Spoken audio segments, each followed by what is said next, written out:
নমস্কার, অসীমার ফ্যামিলিতে আপনাদের স্বাগত জানাই। চলুন মঙ্গলবার আর বুধবার দুদিনের ব্লগ একসঙ্গে দিচ্ছি। এই যে সকালবেলা পড়তে বসেছে, ছেলেকে বলে বলে কথা শোনেনি, তাই খুন্তি নিয়ে এসেছি। খুন্তি, ডাল কাটা এইসব চলে আমার বাড়িতে। কার কার বাড়িতে চলে কমেন্ট করে জানাবেন। আর এই যে ওরা পড়তে বসছিল, তারপরে একটুখানি ম্যাগি বানিয়ে দিলাম, যেহেতু বাড়িতেই আছে। যেহেতু বাড়িতে বলতে ছুটিয়ে তো এখন বাড়িতেই আছে, তো সেই জন্য একটুখানি টিফিন বানিয়ে দিই। তারপরে এই যে আমার হাজব্যান্ড সবজি টবজি নিয়ে এসেছে, সব গ্রিন গ্রিন সবজি, তরমুজ আর চিংড়ি নিয়ে এসেছে। আর আমাকে বলে গেছে যে আমি এসে পটল চিংড়ি বানাবো। তো আমি সব সবজিগুলো গুছিয়ে তুলে নিই। তো আমি আবার ভাবলাম যে আমি কি রান্না করব তাহলে। তো ভাবলাম একটুখানি কুঁদরি আলু দিয়ে চচ্চড়ি টাইপ করে নিই, তারপরে বাকিটা এসে করবে। তাই আমি ভাত আর কুঁদরি চচ্চড়ি সব করে নিয়েছি, বাড়ির সমস্ত কাজপত্র সেরে নিয়েছি। আমার ভাত তরকারিও হয়ে গেছে। তারপরে ওর বাবা এসেছে দোকান থেকে, এসে আমি আবার বললাম এতবেলা করবে? তো বলছে হ্যাঁ করব। তো আমি ভাবলাম যে প্রথমে চিংড়িটা না হলে বাটি চচ্চড়ি করে ফেলি, এত বেলা হয়ে গেছে। তো বললো না করে নেব বলে এই যে ছাঁচ গুলছে, আর এদিকে এই যে পটল কেটে ভাজতে তুলেছে, আর তেল দিয়েছে, প্রচুর তেল দিয়েছে। আর এই যে আমি এখানে আমার তরকারিটা হয়ে গেছে, তো আমি সরে গেছি। তো এখানে এই যে দেখুন, আমি তো বলছি যে তেলে তো হাবুডুবু খাচ্ছে পটল। তার এই যে ফ্রিজের ছাঁচ মানে দই দিয়ে ছাঁচ বানানো ছিল, তাই বের করে ছেলেকে বললাম একটুখানি খা। তো বলছে টক লাগছে। আর এই এত ভীষণ গরম পড়েছে, গরমে এইগুলোই শুধু ভালো লাগছে, আর কিছু না। আর এমনিতেই আমরা ফ্রিজের জল সেভাবে খাই না, ঠান্ডা লেগে যায়, ঠান্ডার ধাত সবার। তো ঠান্ডায় ওই এটা ভালো লাগছে ছাঁচটা। আর ওই যে মশলা বাটা হয়ে গেছে, পটলও ভাজা হয়ে গেছে, আলুগুলো ভাজছে, তারপরে চিংড়ি মাছ দিয়ে বানাবে। আর একটা কথা, যে কালকে মেয়ের নাচ আছে বলেছিলাম। এই যে দেখুন, পটল চিংড়ি হয়ে গেছে রেডি। আর এত সুন্দর হয়েছিল কি বলবো, যে ভাতই কম পড়ে গেছে। প্রতিদিন ভাত বেশি হয়ে যায়, আর আমার তরকারিটা তো কেউ খেলোই না, তাই রেখে দিলাম। এই পটল চিংড়ি দিয়েই সবাই খাওয়া হলো। ছেলেও দেখি ভাত খুঁজছে। তারপরে এই যে দেখুন, সন্ধেবেলা সব কাজ বাজ সেরে ছেলেকে নিয়ে এসে তারপরে একটা বন্ধুর বাড়ি গেলাম। মেয়ের ওই যে কালকে নাচ আছে, নাচে সব করবে, মানে বুধবার নাচ আছে, বুধবারের নাচের সব জুয়েলারি লাগবে, ওরা ফোক ডান্স দিচ্ছে সেই জন্য। তা আমার কাছে তো ওই মানে অক্সিডাইজার নেই, তো আমি বললাম এদের কাছে আছে তাই নিয়ে আসি বলে এই যে ওদের নিতে এসেছি।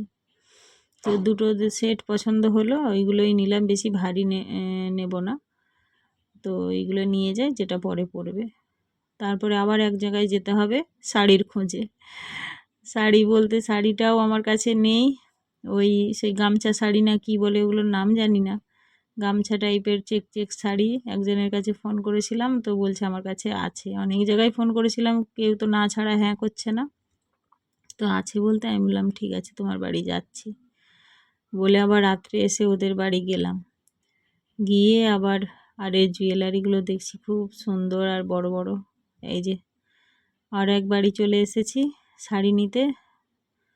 তো বাড়ি ছিল না, মেয়েকে পড়াতে দিতে পড়তে নিয়ে গেছিলো, আবার এলো। আমি তো বারবার ফোন করছি। তারপরে এই যে দেখুন, আসতেই আবার কোল্ড ড্রিঙ্কস দিল। এটা আমাদের এখানকার পরিচিতই একজন, ওদের ওই মিষ্টি দোকান আছে মোদক সুইটস। ওর ওই ওর মেয়েও নাচ করতো, এখন যেহেতু 10th তাই করছে না। তো ওর কাছে শাড়িটা পেলাম। তার এই যে আদিবাসীর মতো একটু সাজ হবে, তাই যে পাতা টাতা তুলে নিয়ে এসেছে। এই যে এই শাড়িটাই নিতে গেছিলাম কালকে ওর বাড়ি। আর এই জুয়েলারিগুলো আর একটা বন্ধুর বাড়ি। তো আজকে সকাল থেকে, এটা বুধবার, পহেলা মে, তো বুধবার সকাল থেকে প্রচুর কাজ পাট ছিল, কোনো কিছুই ভিডিও করতে পারিনি। শুধু মেয়েকে তাড়া দিচ্ছি যে তাড়াতাড়ি বেরো, কারণ 12টা, 12:30, 1টার মধ্যে থেকে ওকে যেতে বলেছে। তাই যে তাড়াহুড়ো করে রেডি করিয়ে দিয়ে আলতা টালতা পরেছে। তারপরে অ্যাডমিট নিতে ভুলে গেছিলো, তা আবার নিল। তারপরে আবার ওর বাবা চলে এসেছে দোকান থেকে। তো আমি বললাম ভীষণ গরম, তুমি একটু ড্রপ করে দাও বলে এই যে অক্সিডাইজের জুয়েলারিগুলো পরেছে। এরকমই সাজ মানে ছবি পাঠিয়ে দিয়েছিল, এরকমই সাজতে হবে, তাই জন্য এরকমই সেজেছে। তাই আমি বললাম একটু জল নিয়ে যা আর অ্যাডমিট কার্ডটা নিয়ে যা বলে, তাই ওই যে মেয়ে বেরিয়ে যাচ্ছে। আর আজকে আমার সেভাবে রান্নাবান্না কিছু নেই। আগের দিন রাত্রেবেলা তো এই যে দেখলেন না, সকালে পটল চিংড়ি হয়েছিল, আবার রাত্রেও খেয়েছি। সে ভাত এত বেশি মেয়েই মানে চাল নিয়েছিল, এত বেশি চাল নিয়েছে যে অনেক ভাত বেঁচে গেছে। এই যে ওর বাবা গেছে দিতে, আর ছেলেও চুল কেটে আসবে। এই যে দেখুন 1:20 বাজে, তা ছেলে চুল কেটে চলে এসেছে, চান টান সেরে নিয়েছে, আমরা খেতে বসেছি। তো রাতের আজকে পান্তা ভাত খাবো। ওদের জন্য গরম ভাত করেছি, গরম ভাত, ডিম ভাজা, আলু ভাজা, আর এই যে আগের দিনের তরকারি কুঁদরি আলুর চচ্চড়ি। তো সেই জন্য আর কিছু করিনি। আর এই যে পান্তা আছে। অ্যাকচুয়ালি পান্তা খাওয়া হয় না, আমার ভাত বেশিই হয় না বিশেষত, আর যদি দুপুরে বেশি হয় রাত্রে খেয়ে নিই। তারপরে আজকে বেশি হয়েছে, তাই আমি বললাম চলো আজকে পান্তা খাই, ভীষণ গরমও পড়েছে, তাই ইচ্ছে হলো একটুখানি আলু ভাজা করি।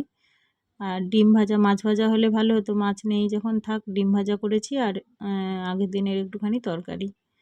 তো অনেক দিন পরে বলেন কি জানি না, খুব সুন্দর খাওয়া হলো, আর খেয়ে দিয়ে প্রচুর ঘুম মেরেছি। পান্তা খেলে নাকি খুব ঘুম হয়, তো সত্যিকার খুব ঘুম মেরেছি, খুব ভালো লেগেছে। আর এই যে সন্ধ্যাবেলা উঠে পড়ে ছেলেকে নিতে মেয়ে গেছিলো। আর এই যে দেখুন এখন ভোট চলছে, প্রচারে সব বেরিয়েছে, সব মেয়েরা ঢাক বাজাচ্ছে। তো আমি ছাদে জামা কাপড় তুলতে গেছিলাম, তো আওয়াজটা আসতে আসতে দেখে তারপরে ছুটে গিয়ে গাড়ি থেকে ফোনটা নিয়ে এলাম। নিয়ে এসে দেখছি এই যে সব রং বেরঙের ড্রেস পরে মেয়েরা এই সব ঢাক বাজাচ্ছে। এখানে এই যে মোটু পাতলু, মিকি মাউস, আর মানে পুরো আধ ঘন্টার বেশি, আধ ঘন্টা প্রায় 1 ঘন্টা কাছাকাছি রোডে লোক যেতেই আছে যেতেই আছে। মানে আমি যেখান থেকে ঢাক বাজানো থেকে দেখালাম তার আগে থেকেই যাচ্ছিল, সেখানে অল্প অল্প যাচ্ছিল, সেগুলো আর দেখালাম না। আর এইখানে ডিজে বাজছে, এগুলো তো দেওয়া যাবে না, মানে ডিজে যেহেতু মিউজিক আছে তো কপিরাইট চলে আসবে, ওই জন্য ওই মিউজিক আর দেওয়া হচ্ছে না। আর ওই স্লোগান হচ্ছে, খেলা হবে, এইসব তৃণমূলের সব পদযাত্রা হচ্ছে। আর আমাদের এখানকার এখন প্রার্থী মানে নেমেছে সৌগত রায়। আর এই ডিজের সামনে সব ভরতনাট্যমের সব ড্রেস পরে সেজে মেয়েরাও যাতায়াত করছে। আবার আদিবাসী মহিলারা যারা ওই মাথায় নিয়ে কলস নিয়ে, এই যে দেখুন মাথায় কলস নিয়ে আদিবাসী স্টাইলেও ওরাও যাতায়াত করছে প্রচুর, শেষই হচ্ছে না। আমি বলি যা বাবা, কোথা থেকে এত লোক এলো। আর সত্যি কথা বলতে এই যে দেখুন আদিবাসীরা যাচ্ছে। আর আমার সত্যি কথা বলতে এই ভয়, মানে ছোটোবেলা থেকে দেখতাম যে এই ভোট হলে মারামারি কাটাকাটি এইসব হয়, আমার খুব ভয় লাগে। তো আমি ওদের ধারে কাছে মানে ঘেঁষতে আমার খুব ভয় লাগে। তো যাই হোক, এই সব যাচ্ছে, সামনে ভোট আছে। আর এই যে দেখুন রাস্তা একদম মানে বন্ধ।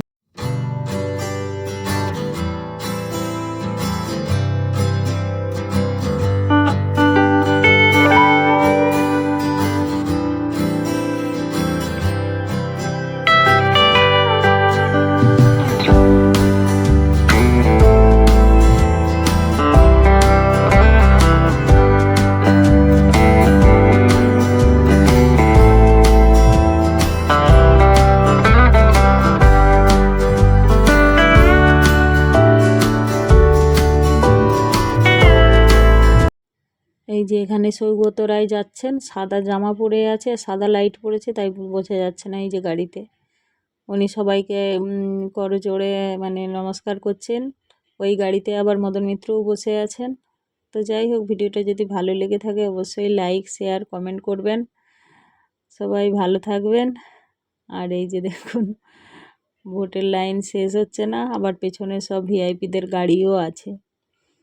তো যাই হোক, ভিডিওটা যদি ভালো লেগে থাকে অবশ্যই লাইক, শেয়ার, সাবস্ক্রাইব করবেন। নতুন হলে অবশ্যই সাবস্ক্রাইব করে রাখবেন।